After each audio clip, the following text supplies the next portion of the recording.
In a surprising move, Sony Interactive Entertainment has gone back on its decision to not allow an upgrade path for Horizon Forbidden West. This update comes as a response to the backlash Sony received for the not giving consumers a way to upgrade to the PS5 version of Forbidden West. Fans were naturally disappointed to know that there wouldn't be an upgrade path to the next generation version of the game, free or paid. Given that it is difficult to find a PS5 in stores, some fans may have to start their journey on the PS4 version. As expected, they were shocked to learn that they would have to purchase Horizon again in order to play the improved PS5 version, but as a result of this backlash, Sony has updated the post on the official PlayStation blog with new information. Jim Ryan, president and CEO of Sony Interactive Entertainment, states that Sony realized that it made a commitment to offer free upgrades for all of the PS5's cross-generation launch titles, such as Spider-Man Miles Morales and Sackboy: A Big Adventure. Because of the ongoing COVID-19 pandemic, the release date for Horizon Forbidden West was pushed out of this launch window. Sony has now decided that it will stand by that offer, and anyone who purchases the PS4 version of Horizon Forbidden West will be able to upgrade to the PS5 version at no extra cost. Ryan also took this opportunity to confirm that going forward, all newly released cross-generation games will be eligible for an upgrade from PS4 to PS5 for a price of $10. This applies to all upcoming cross-generation games, such as the sequel to God of War and Gran Turismo 7, published by Sony. Fans will be pleased to note that both digital and physical editions of the games will be eligible for this upgrade. Offering a paid move for all future cross-generation titles was an expected outcome of this incident, but allowing fans to upgrade Horizon for free is a pleasant surprise. Given that the PS4 version of the game costs $60, while the PS5 version costs $70, it makes no sense to buy the latter when the upgrade is available at no extra cost.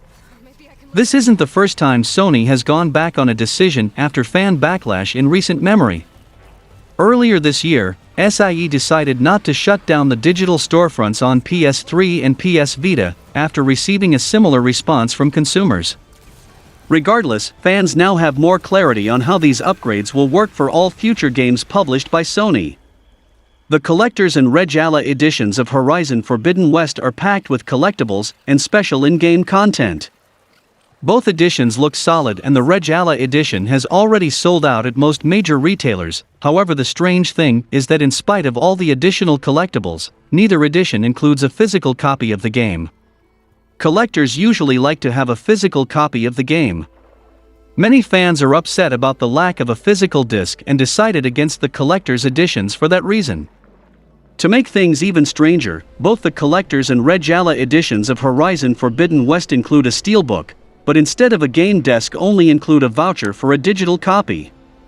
The Collector's edition for Horizon Forbidden West is $200 USD, while the Regala edition is $260 USD. For that kind of money, it seems like Sony could have included a disc, or at least made it an option. It makes sense why there shouldn't be an exclusively physical Collector's edition, however.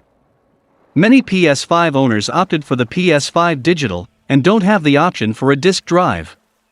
At least the digital copy will work for everyone regardless of which console they own. It's still a huge letdown for those who prefer to collect physical copies of games though, and there are a lot of reasons why someone might want a physical copy instead. They can be resold, and if an account is somehow lost, fans with physical copies won't have to rebuy their games. That's a rare scenario, but it is one that physical game fans take into account. Fans who prefer digital editions like them because they don't take up as much space. But since the steelbook is included, the space that would have been saved is still occupied with an empty case. No matter which kind of game a player prefers, it doesn't make a ton of sense. The backlash wouldn't have occurred if fans had an option for either a digital or physical copy in their collector's edition, but for $200 or more, fans shouldn't have to compromise on their copy of the game, which is the most important component of any collector's edition at the end of the day.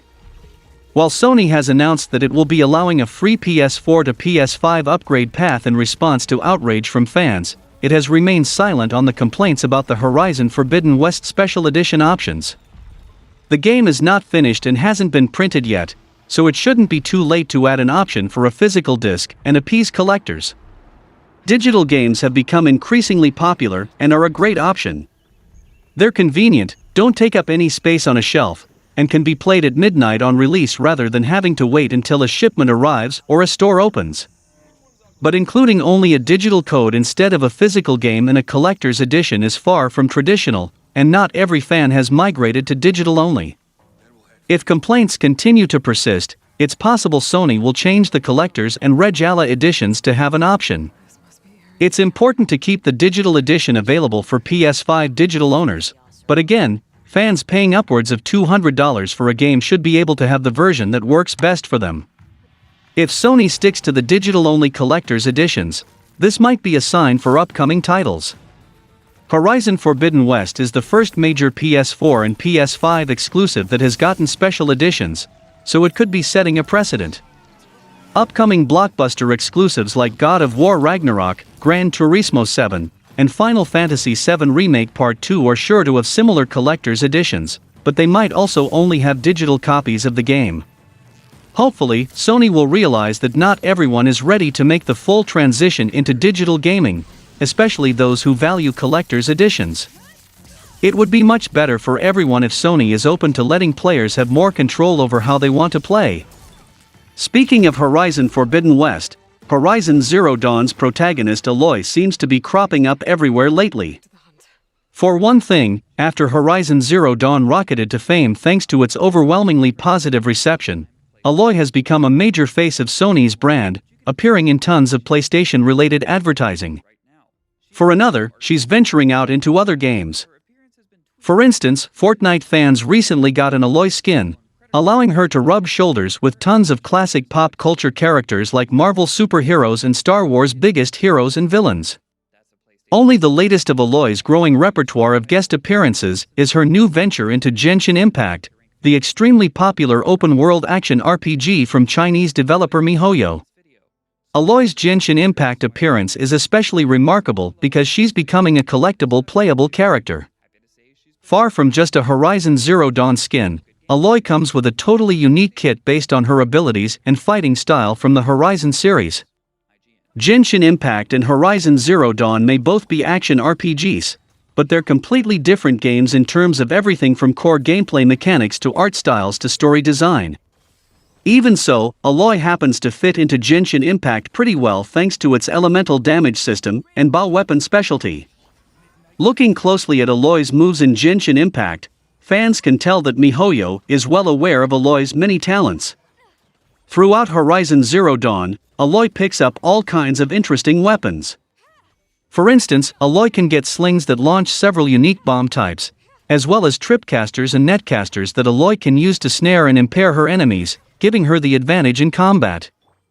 Horizon Zero Dawn thoroughly rewards players for mastering and utilizing each of these weapons. However, there's no weapon of Aloy's that's more reliable than her bow. Bows are Aloy's main means of dealing damage in Horizon Zero Dawn. They come with all kinds of ammo types that reinforce Aloy's Master of Archery as her core combat competency. With that in mind, there's no Genshin Impact weapon type that makes more sense for Aloy than bows. She is in fact a bow character, coming with normal and charged attacks that let players choose between rapid fire and precision, something that Horizon Zero Dawn players often have to choose between as well. Aloy does notably carry a spear around, meaning she could have been a polearm character. Aloy is a master of ranged weapons of all kinds, so it's only natural that she picks up bows in Genshin Impact. Aloy's design in Genshin Impact also reflects the importance of elemental damage types in both games. In Horizon Zero Dawn, players have to make the most of all kinds of different damage types. Each machine has its own weaknesses and resistances to various damage types, and it's up to Aloy to apply each damage type effectively. Freeze is a particularly valuable damage type.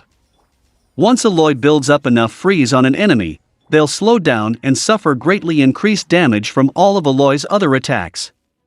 That powerful impact of freeze is a large part of why Aloy is a cryo character in Genshin Impact. MiHoYo's RPG is particularly fond of elemental damage types, introducing tons of unique effects that trigger when players apply two different elements to an enemy. Aloy supplies cryo damage to Genshin Impact teams in ways that are reflective of her unique origins. Unlike most other Genshin Impact characters who have magical abilities, Aloy uses technology, throwing power cells and freeze bombs at her enemies while pelting them with arrows. Just like in Horizon Zero Dawn, once Aloy hits an enemy with enough cryo damage, she'll get a major damage boost that'll help her finish them off. Interestingly, Horizon Zero Dawn's combat isn't all that inspired Genshin Impact's depiction of Aloy. As a wilderness survivor, Aloy has a knack for living off the land. Much of her ammunition and other equipment is created by harvesting materials from plants and animals. For instance, Aloy's healing potions are brewed with meat that Aloy can find by hunting all kinds of small animals that run around Horizon Zero Dawn's landscape. Between crafting and healing, Aloy has some important reasons to be a good hunter. Notably, Genshin Impact also cares about food and encourages players to hunt. Genshin Impact has a cooking system that includes unique recipes for each playable character. Players are encouraged to scavenge ingredients from the wilderness to create valuable consumable items. With that in mind, it makes perfect sense that Aloy's Genshin Impact incarnation has a utility passive that makes it easier for her to approach animals that produce various kinds of valuable meat. In other words, aside from possessing some serious DPS, Aloy is a valuable source of consumable items. Aloy's transition into a Genshin Impact character seems to have gone very smoothly. In spite of its many gameplay differences, Genshin Impact has perfectly adapted a great many of Aloy's core competencies into unique and useful abilities.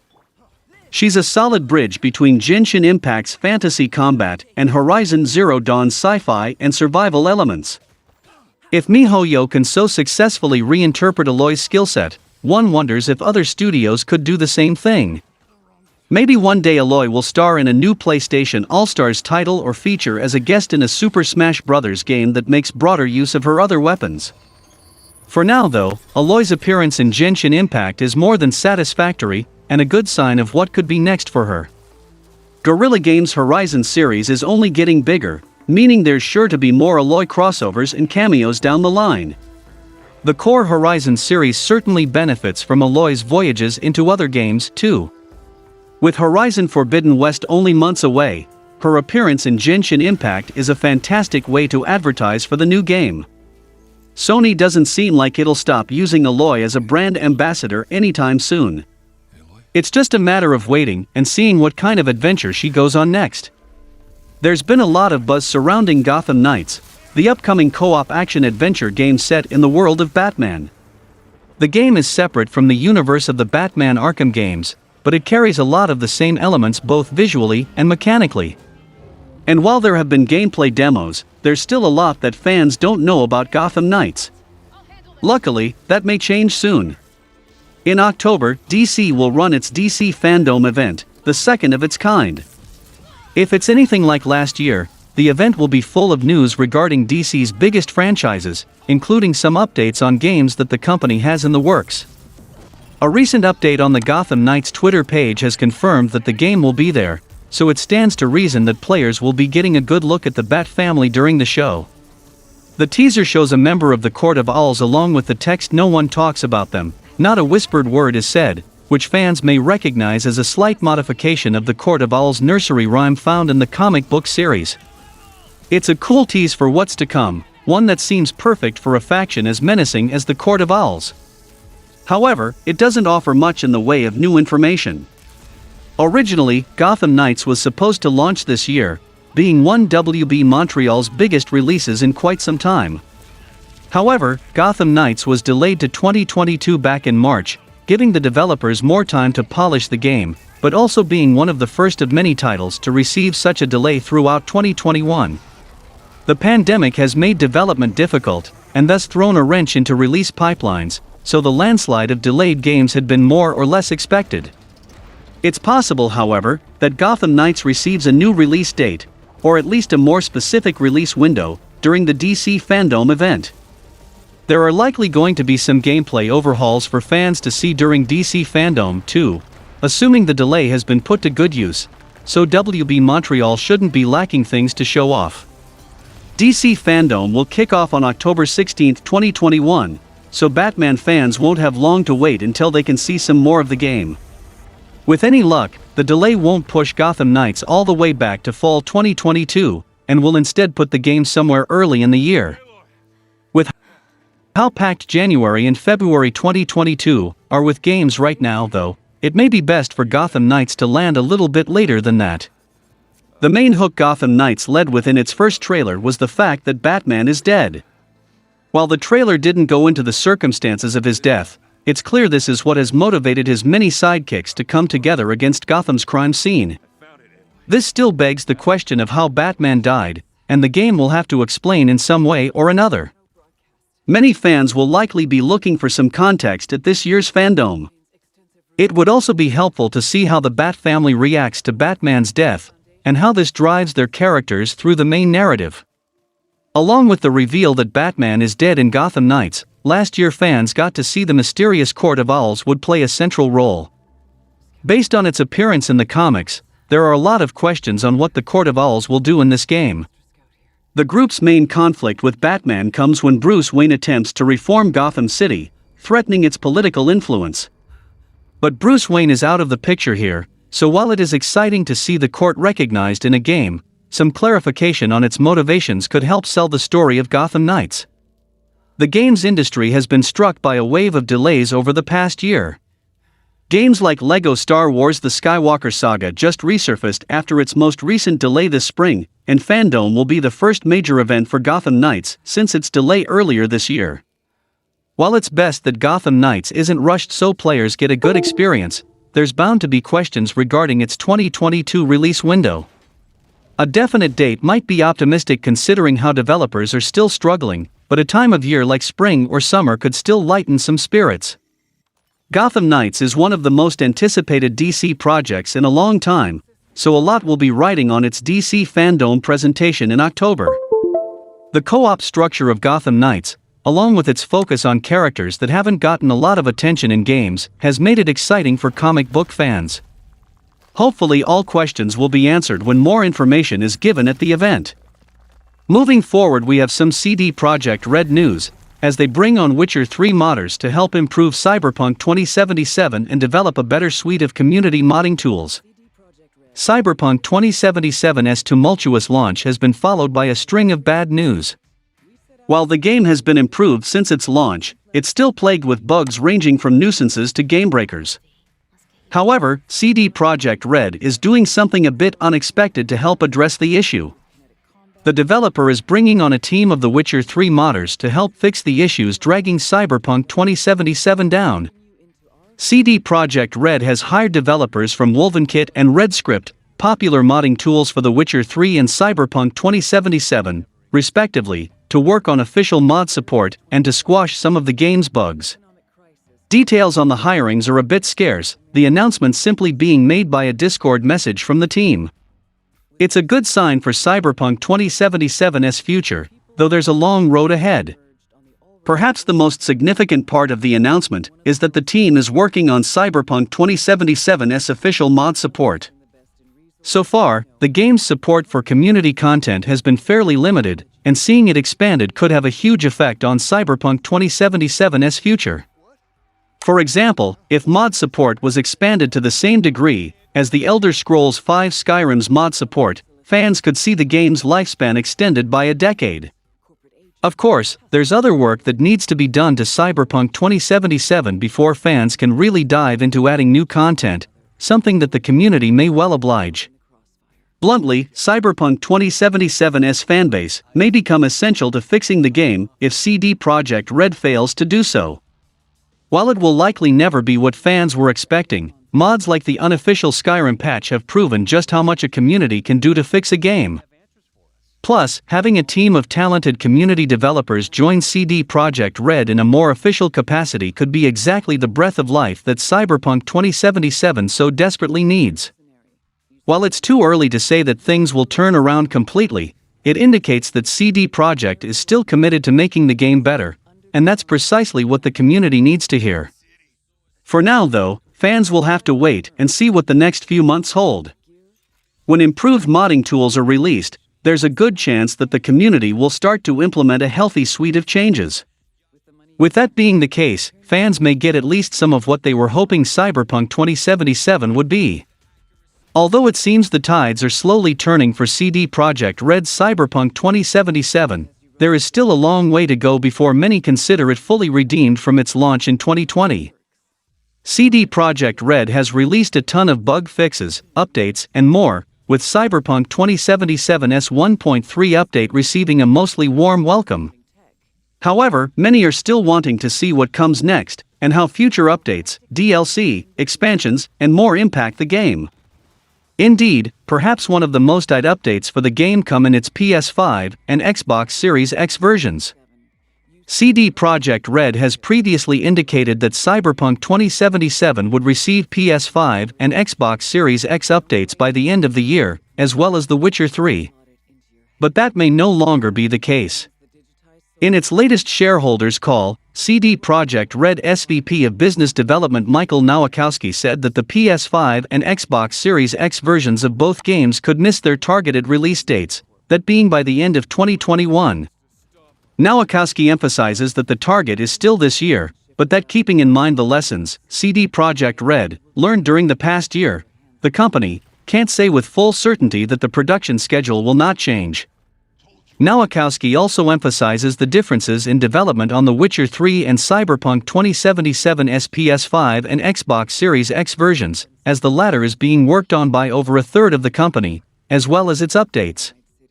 Meanwhile, The Witcher 3 is being worked on by an external team at Saber Interactive, which previously worked with CD Projekt Red on The Witcher 3's Switch port. Nowakowski, nonetheless, would not guarantee that either release by the end of the year despite that being the goal. For many fans, this may be a slightly double-edged sword. Many are looking forward to these upgrades to play through The Witcher 3 all over again, and perhaps give Cyberpunk 2077 a second chance. At the same time, CD Projekt Red is clearly aware that both games, but perhaps more so Cyberpunk 2077, need to nail these PS5 and Xbox Series X launches. As such, it is good to hear that it will delay if it needs to. Joint CEO Adam Kaczynski believes that the next-gen version is an important step on our adventure in the Cyberpunk universe, and the company overall sees the strong long-term potential of the IP. He also confirmed that CD Projekt Red is working on Cyberpunk 2077's first major expansion as part of that, but couldn't say anything more at the time. Either way, getting the next step in Cyberpunk's story just right is clearly important to the company, and doing what is best for the next-gen versions is a priority, whatever that may be. PlayStation exclusive, Ghost of Tsushima was yet another of the previous generation's most popular titles. The game launched on the PlayStation 4, and blew fans away with its story and in-depth gameplay. While it launched towards the end of the PlayStation 4's life cycle, just a handful of months prior to the release of the PlayStation 5, the game has already received a director's cut upgrade. Like The Witcher 3, Ghost of Tsushima is also an expansive open-world game, so many of the lessons learned through Ghost of Tsushima, director's cut may be applicable to The Witcher 3. One of the major selling points of the PlayStation 5 has surprisingly been the DualSense controller. Ghost of Tsushima Director's Cut has made good use of both haptic feedback and trigger resistance to make the combat feel weightier. The Witcher 3 would also benefit from playing into the DualSense features, although this would be exclusive to PlayStation 5 versions of the game. Ghost of Tsushima also introduced quality of life updates, including accessibility options. Given The Witcher 3's age, quality of life improvements are inevitably needed. Among fans' wishes would be an improved inventory layout and general improvements to the way Roach controls. Ghost of Tsushima did a good job of removing some of the minor frustrations fans had with the game, including the ability to hide the player's quiver, and Witcher fans will be hoping some of their frustrations are also remedied. In recent years, the Yakuza franchise has grown into one of Sega's biggest and most successful properties. The series of open-world action games has seen critical and commercial success, with the most recent title Yakuza, Like a Dragon, nominated for Best Role-Playing Game at the 2020 Game Awards. However, the franchise may soon be dealt a major blow as the brains behind the Streets of Kamurocho is in negotiations to leave Sega. The Yakuza franchise debuted in 2005 with Ryu no Gotoku, later released as Yakuza in 2006, and has grown into a massive series in the 16 years following. Sega has produced 8 main series Yakuza titles, and a slew of spin-offs focused on other characters surrounding the prolific Tojo clan. Throughout the many different titles, creator Toshihiro Nagoshi has been one of the main driving forces behind the franchise's success. Now, Nagoshi is believed to be nearing the end of his time heading the franchise, preparing to leave Sega after 32 years. Nagoshi is reported to be entering into final negotiations with Chinese tech company NetEase to join the Chinese company, ending his long tenure with Sega. NetEase has been in hot competition with another Chinese juggernaut in Tencent to lure in highly praised Japanese talent and franchises. The Chinese company previously partnered with franchises like Pokémon, Marvel, and several others to license some of Japan's hottest games to be released in China. Despite rumors and reports heavily leaning towards Nagoshi's departure from Sega, no official statement has been made from either NetEase or Sega regarding the Yakuza creator's status. Nagoshi would bring a wealth of talent to acquired throughout his 3+ decades with the gaming giant, serving as both Chief Creative Officer and Creative Director for Sega of Japan. He also served on the board of directors for Atlus after Sega acquired the Persona developer in 2013. The loss of Nagoshi would likely be a significant blow to the Yakuza franchise, which has been under Nagoshi's watchful eye from its beginnings. Following Yakuza Like a Dragon's successful release last year, the Yakuza team is currently working on another of the franchise's many spin-offs in Lost Judgment, a sequel to 2018's Judgment following a defense attorney with connections to the Tojo clan. While Nagoshi's time with Sega appears to be coming to an end, his work to build up the Yakuza franchise and Sega as a whole has created a long-lasting legacy that will stay with the company. It is also rumored that Sega is considering the Yakuza franchise to develop beyond Japan, as they could visit other countries. So, hiring veterans and new people could help them in the long run. One other property that the company has, but still continues to use in a smaller capacity is the funky Jet Set Radio. This can be seen with Beat's inclusion in Super Monkey Ball Banana Mania, another title developed by Ryuji Gothica Studio and published by Sega.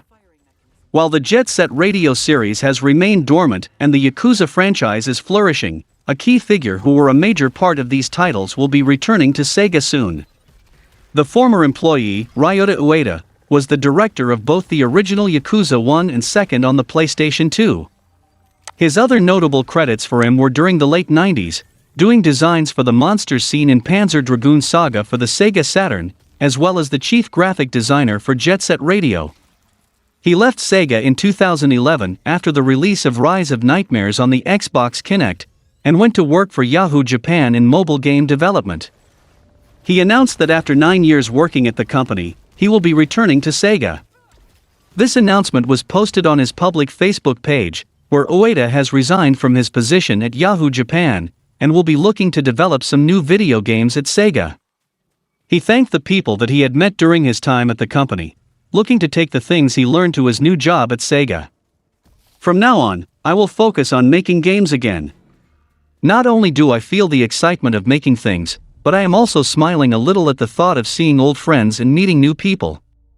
I would like to fully demonstrate what I have cultivated through experience, Ueda says in his announcement.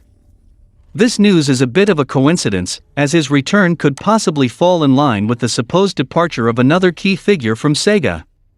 The current director of the Yakuza series, Toshihiro Nagoshi, will be reportedly leaving Sega, and is in final negotiations to start working at Chinese tech company NetEase, ending his 32-year career at Sega.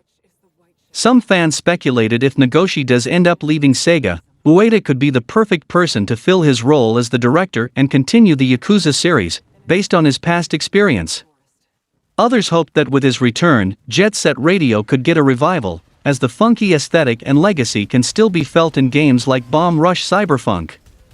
Regardless, many fans are very happy to see a key figure returning to Sega. And that's all for the video, guys. Like and share the video for a greater audience. Comment your thoughts on the topics, and donations are always appreciated.